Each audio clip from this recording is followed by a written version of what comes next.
Hey guys, Anthony here from the Faculty of Apps with another quick tip for your Apple devices. If like me you prefer to keep the menu bar always visible, even in full screen mode, then open Settings and choose Control Center from the menu. Scroll all the way down through the list of options until you see this one to automatically hide and show the menu bar. Changing this setting to Never ensures you'll always see the menu bar even when viewing your apps full screen.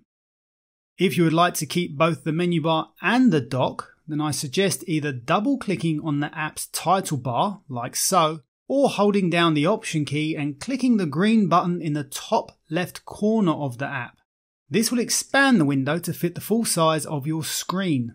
So that is how to keep the menu bar visible in full screen on Mac. If you found the video useful, I'd appreciate you giving me a like and hitting subscribe for lots more quick tips on all your Apple devices. And here's how to add your iPad as a second display and an easy way to add spaces to the dock to organize your apps into groups.